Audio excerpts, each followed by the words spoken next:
الحمد لله كفى وسلام على عباده الذين اصطفى أما بعد فأعوذ بالله من الشيطان الرجيم بسم الله الرحمن الرحيم إنهم فتية آمنوا بربهم وزدناهم هدى وربطنا على قلوبهم إذ قاموا صدق الله العظيم.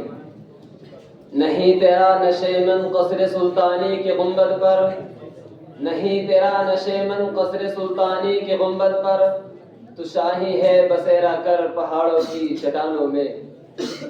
جناب صدر، حاضرین جلسہ اور معزز اساتذہ کرام، آج کی اس مبارک محفل اور بابرکت مجلس میں چاہتا ہوں کہ کچھ اپنے نوجوان ساتھیوں کے خون کو گرماؤں، ان کے جوش و ولولے کو مہمیز لگاؤں اور انہیں اس وقت کے پرخطر حالات سے آگاہ کر کے اپنا فریضہ ادا کرنے کی کوشش کروں، جن کے بارے میں اقبال مرحوم نے ایک حقیقت اور اپنے درد و کرب کا اظہار اس پیغام کے ساتھ کیا تھا.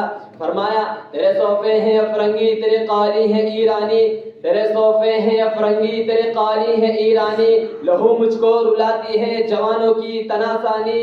عمارت کیا شکو ہے خسروی بھی ہو تو کیا حاصل، عمارت کیا شکو ہے خسروی بھی ہو تو کیا حاصل، نہ زور حیدری تجھ میں نہ استغنائے سلمانی، نہ ڈھونڈ اس چیز کو تہذیب حاضر کی تجلی میں، نہ ڈھونڈ اس چیز کو تہذیب حاضر کی تجلی میں، کہ پایا میں نے استغنا میں معراج مسلمانی.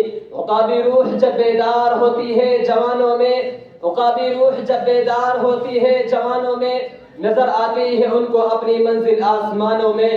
کہ نہیں تیرا نشے من قصر سلطانی کے گنبد پر، نہیں تیرا نشے من قصر سلطانی کے گنبد پر، تو شاہی ہے بسیرا کر پہاڑوں کی چٹانوں میں.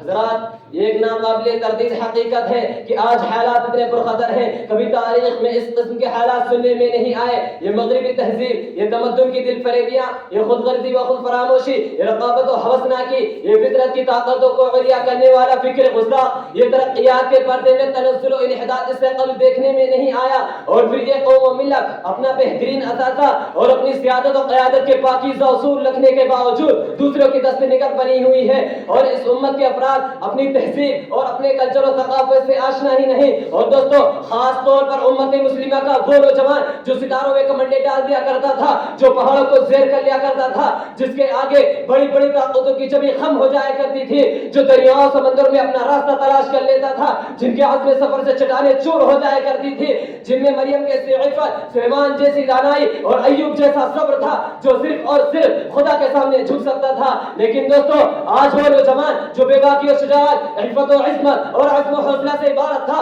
زندگی کے میدان میں وہ سب سے پیچھے ہے. ان کے حصے میں طاؤس و رباب، عیش و سرمستی اور آرام و راحت ہے. ان کی زندگی، ان کی سیرت و کردار، ان کے ذہن و دماغ میں کوئی انقلابی تصویر ابھر کر نہیں آتی ہے. جبکہ ایک حقیقت ہے کہ نوجوان انقلاب کا پیش خیمہ ہوتے ہیں. مستقبل کی تعمیر میں ان کے افکار و عزائم کا بڑا دخل ہوتا ہے. ان کی تعمیر قوم و ملت کی تعمیر اور ان کی تخریب قوم و ملت کی تخریب ہوتی ہے. اگر یہ ٹھوس عزائم اور سرفروشانہ جذبہ اور بامقصد زندگی کے لیے کھڑے ہو جائیں تو دنیا میں پھر ایک مرتبہ امن و عاشقی اور مساوات اور رواداری کا درد دہرایا جا سکتا ہے.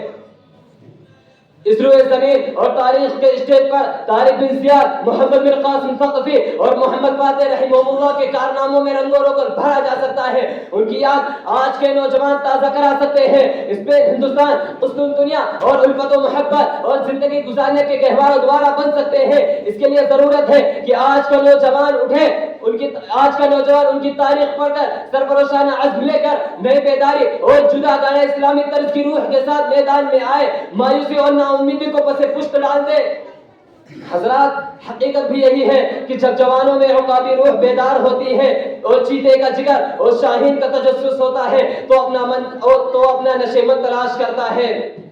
ہر چیز سے نبرد آزما ہونا اور اسے خدا کے آگے لا کر ڈالنا اپنا فریضہ ہوتا ہے. پھر اس کا مقصد یہ ہوتا ہے کہ وہ عشق قدوں اور آرام گاہوں میں اپنا مسکن تلاش نہیں کرتا، بلکہ وہ خندار اور زلف در زلف زندگی کے ساتھ پنج آزما ہوتا ہے اور اپنی بیداری سے ایک نیا انقلاب پیدا کر دیتا ہے. کاش آج کا نوجوان اٹھے، میدان میں آئے اور نئے عزم و ولولے لے کر اس کارگہ حیات کا مقابلہ کرے، جس کے ذہن میں تصور بھی ہو کہ نہیں تیرا نشے من قصر سلطانی کے گنبد پر، نہیں تیرا نشے من قصر سلطانی کے گنبد پر، تو شاہی ہے بسیرا کر پہاڑوں کی چٹانوں میں.